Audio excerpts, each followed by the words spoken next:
আক্কেলের অভাব, শুধু দেশের জনগণকে খালি গাধা বানানো নাকি, আর কিচ্ছু নেই। সারদা কাণ্ডে নারদা কাণ্ডে টাকা নিয়ে আবার মুখ্যমন্ত্রী হয়েছে ভারতবর্ষের বুকে, যে চুরি করে মুখ্যমন্ত্রী হয়েছে, মানে টাকা নিয়ে 5 লাখ টাকা ঘুষ নিয়ে আবার মুখ্যমন্ত্রী হয়েছে।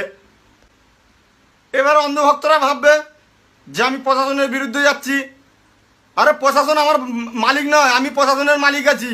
যত সরকারি কর্মচারী আছে, রাষ্ট্রপতি থেকে প্রধানমন্ত্রী তক, সব হচ্ছে মাইনে নেয়, আর মাইনে নেয় মানে সে চাকর। ঠিক আছে, আমরা ট্যাক্স ভরने वाला व्यक्ति इस देश का मालिक हूँ। তো মুখ্যমন্ত্রী নিজেই বলেছে যে ওই সারদা না নারদা যাই হোক হবে, তো ওই প্রমাণ ছাড়া অভিযোগ আর আমার কাছে কিচ্ছু নেই। তো অন্ধভক্তরা নিজেই শুনুন, মুখ্যমন্ত্রী নিজে বলছে। শুনুন না কেন, ওই নারদা স্টিং অপারেশন ছাড়া আমার বিরুদ্ধে প্রমাণিত কোনো অভিযোগ নেই। देखा आपने लापरवाही का नतीजा है। বললেন কি বললেন মাননীয় মুখ্যমন্ত্রী, যে নারদা ছাড়া আমার কাছে প্রমাণিত কোনো অভিযোগ নেই। তো আছে তো, মুখ্যমন্ত্রী নিজেই তো স্বীকার করলো, কই একে অ্যারেস্ট করে দেখা। এদিকে উল্টে গদিতে বসিয়ে রেখে দিয়েছে। মানে যত বড় বড় অপরাধী সিংহাসনে বসে রয়েছে, বুক ফুলিয়ে অপরাধী ঘুরে বেড়াচ্ছে, আর পুলিশ ধরে বেড়াচ্ছে কোথায়, কার মাথায় হেলমেট নেই তাকে ধরে বেড়াচ্ছে। কে ইউটিউবার আছে প্রশাসনের মানে ভুলগুলো আঙুল দিয়ে দেখিয়ে দিচ্ছে, তাকে ধরে বেড়াচ্ছে।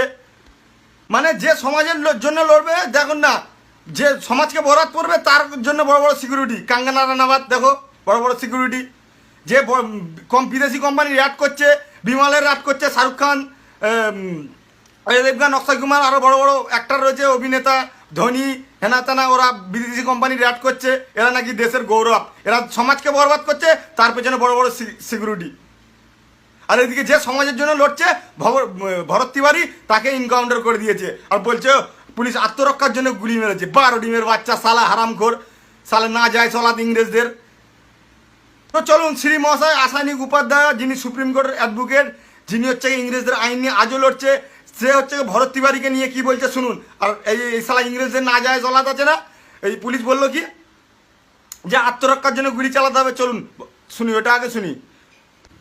अगर भरत तिवारी वास्तव में 10 गोली चलाया भी था और उसके बाद उसने सरेंडर कर दिया, तो भी उसको इनकाउंटर नहीं कर सकते। कानून यही कहता है।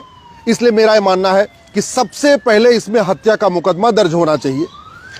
जो लोग इस इनकाउंटर में शामिल थे, उनका narco polygraph brain mapping test होना चाहिए।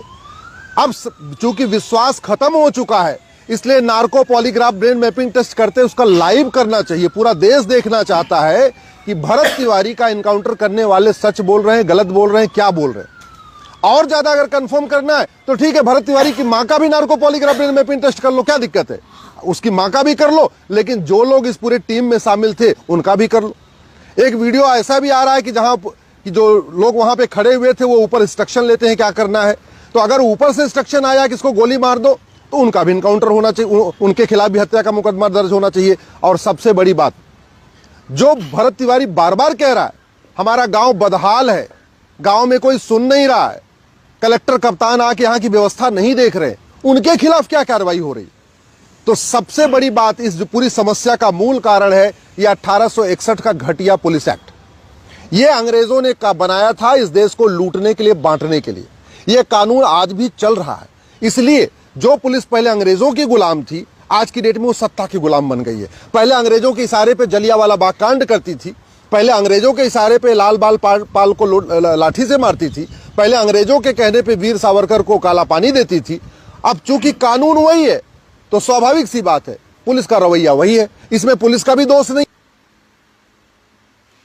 তো বন্ধুরা, আপনারা শুনলেন তো যে 1861 সালে ইংরেজদের এই ইন্ডিয়ান পুলিশ অ্যাক্ট তৈরি হয়েছিল, এই ইংরেজদের না যায় চলাতগুলোকে পেয়দা করেছিল। আর কি বললো শ্রী মহাশয় আসানিক উপাধ্যায়, যে নার্কো পলিগ্রাফ টেস্ট করার জন্য। কেন নার্কো পলিগ্রাফ টেস্ট করবে না, তার কারণ এই রাজনৈতিক নেতাদের ভেতরে সবথেকে বেশি বড় বড় রেপিস্ট এর ভেতরে ঢুকে রয়েছে, সবথেকে বড় বড় হচ্ছে আসামি এই রাজনৈতিক নেতাদের ভেতরেই পড়ে রয়েছে। তাহলে একজনকে যদি নার্কোটিক টেস্ট করানো হয়, তখন তো সবাই বলবে তাহলে ওদেরও হোক, তাই কি না? যার জন্য নার্কো পলিগ্রাফ টেস্ট এদেশে হবে না।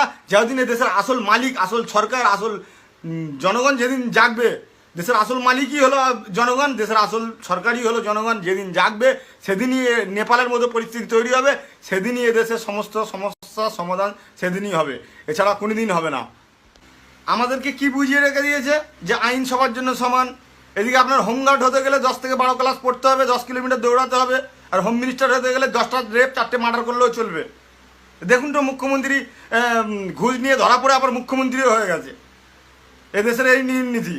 আপনার ডাক্তার হতে গেলে MBBS, উকিল হতে গেলে ল পড়তে হবে, আর নেতা হতে গেলে কোনো আপনার ডিগ্রি না হলেও চলবে। 10টা